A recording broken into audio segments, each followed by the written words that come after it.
В эфире программа «Актуальное интервью», в студии Анастасия Кобызева. В парке высоких технологий IT-парк, который недавно открылся в столице республики, для якутских стартаперов на этой неделе состоялись семинары по IT-предпринимательству. У предпринимателей появилась возможность лично познакомиться с основателем крупной IT-компании в сфере транспорта, прослушать полезные лекции и получить экспертную оценку своих проектов. Гость нашей студии, автор этих лекций, мастер-классов, российский эксперт в области информационных технологий, основатель и генеральный директор Omnicom Борис Паньков. Борис Валерьевич, здравствуйте. Здравствуйте. В первую очередь поделитесь своими впечатлениями от проектов наших якутских стартаперов и о том, какой у нас парк, новый IT-парк. Вы знаете, я начну, наверное, со второго. То, что меня поразило, это именно уровень этого IT-парка. Потому что я приехал сюда совершенно такое московское здание, с московским наполнением, именно качество всего остального. Потому когда я узнал, в каких темпах это все делалось, что там фактически в конце года были выделены средства, и команда просто совершала ежедневный подвиг и мгновенно сделала вот этот парк с очень хорошим уровнем. Это меня поразило больше всего. Второе, то, что меня поразило, это огромное количество горящих глаз. Ты когда приходишь и начинаешь смотреть на людей, видно, что людям очень интересно, что они движимы этим предпринимательством. У вас есть ряд выдающихся успехов, и этот успех возбуждает остальных ребят, и они говорят: а чем я хуже? Я тоже хочу. И мне было очень приятно им рассказывать, потому что вот мой рассказ лег на благодатную почву, и они смогли тоже как-то приобщиться. Я думаю, что в будущем им будет проще начинать свой бизнес. Они могут не совершить тех ошибок, например, которые я совершил, а я в своей жизни прошелся по граблям по полной программе. И это было интересно само по себе, такое живое общение. И было очень здорово общаться после, когда уже каждый подходил со своим индивидуальным проектом, и мы общались, обсуждались, и я видел несколько потрясающих идей, которые достойны выхода в мир, и те проекты, которые могут прославить Якутию. Так что было очень интересно. А какие проекты вам запомнились? Что-то для себя выделили? Более того, я хочу купить там один из проектов. Это меня очень порадовало. Я сейчас я чувствую, что мне надо будет подписать NDA, я не хочу там говорить про него, но у вас есть шанс выйти еще раз, куда-то в другие регионы и за рубеж. Потому что мы работаем в 113 странах мира. Если мы приобретаем чью-то технологию, то она может быть совершенно транслирована на нашу географию присутствия.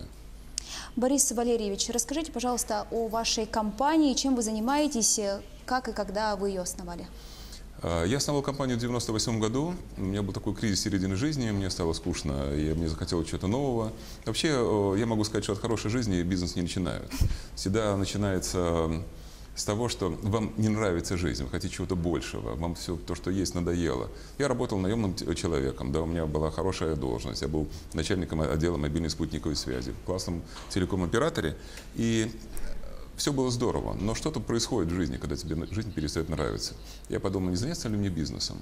И, соответственно, у меня была идея, я нашел инвесторов, эти инвесторы инвестировали в меня деньги, и в тот момент, когда мой долг достиг максимума, случился кризис 1998 года, мои долги увеличились в 6 раз, жена моя пришла, сказала: я беременна, и это был момент истины. Пришлось мне очень сильно сфокусироваться на моем бизнесе для того, чтобы победить и, соответственно, выиграть.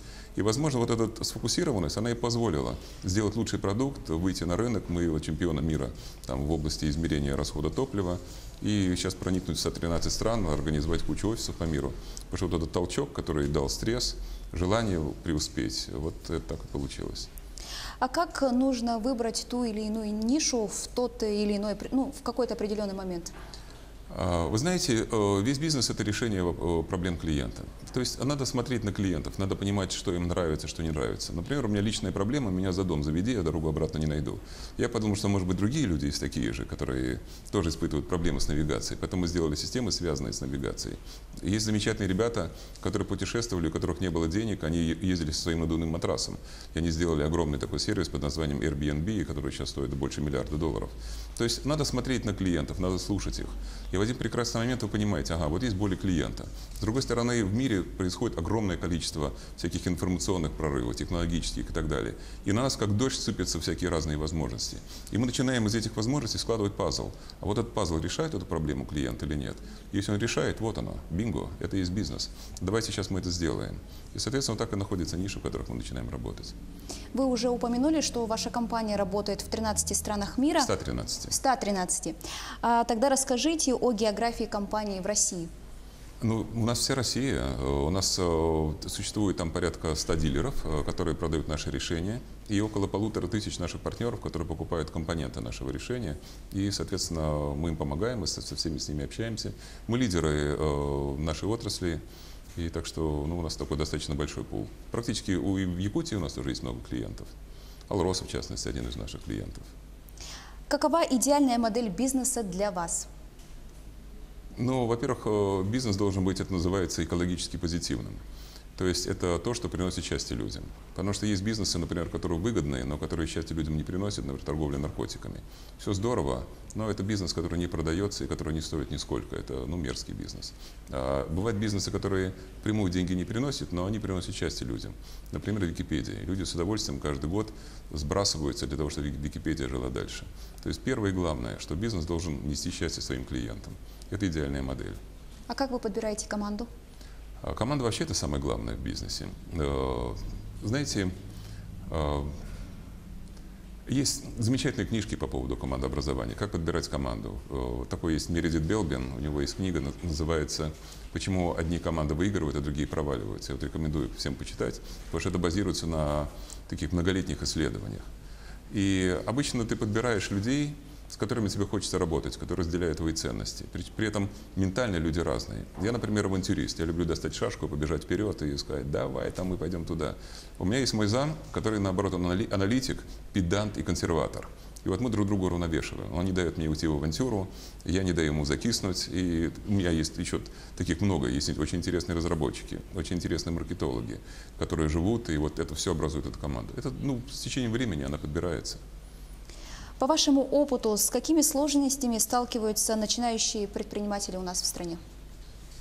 Самая большая проблема, как раз вот первый день, то, что я рассказывал, это непонимание разницы между идеей и бизнесом. Потому что идея это такая вот: а давайте что-нибудь такое сделаем светлое. Непонятно, ни как мы это делаем, ни с какими партнерами, ни сколько мы денег заработаем и так далее. Вот эта вся штука рождает момент, когда люди не понимают, ни сколько им надо денег, ни сколько им надо времени, чтобы это создать. Часто возникает такое разочарование, люди бросают на полпути, либо привлекают какие-то кредиты, не могут расплатиться. И вот в этом плане, мне кажется, очень должен работать хорошо IT-парк.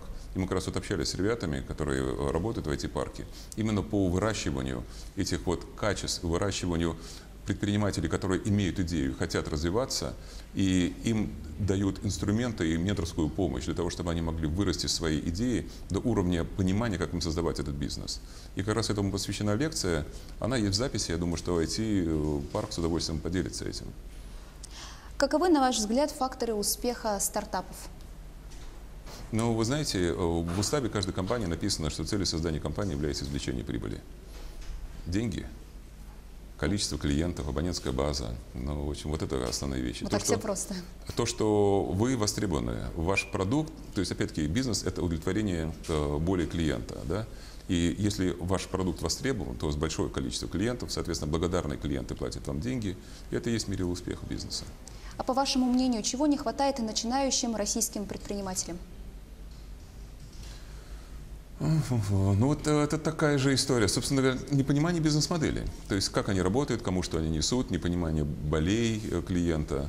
То есть, у них бывает очень часто идея, которая не соответствует потребностям клиента. И мне кажется, наилучший способ решения – это надо выйти просто в поле и спросить: ты купишь у меня вот эту услугу за такие-то деньги? И лучший тест – это когда клиент достает деньги из кармана. Если клиент деньги из кармана не достает, говорит: слушай, ты классный парень, все у тебя здорово, но я тебе ничего покупать не буду, значит, скорее всего, ваш бизнес не состоится. А должен ли кто-то поддерживать, например, государство? Государство должно поддерживать бизнес, потому что когда бизнес растет, он начинает создавать рабочие места, причем это высокотехнологичные рабочие места, которые платят налоги, делают страну более успешной.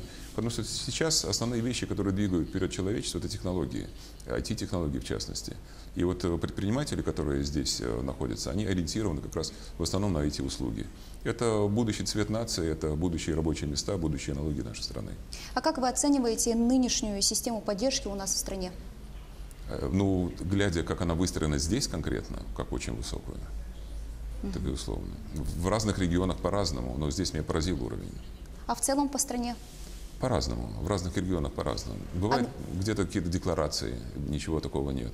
Где-то бывает очень здорово, как здесь. Ну, есть, понятное дело, что есть какие-то крупные центры типа Москва, Новосибирск, Питер, где все это на высоком уровне. Татарстан, где это личная страсть фактически президента страны. Да, вы на очень высоком уровне находитесь.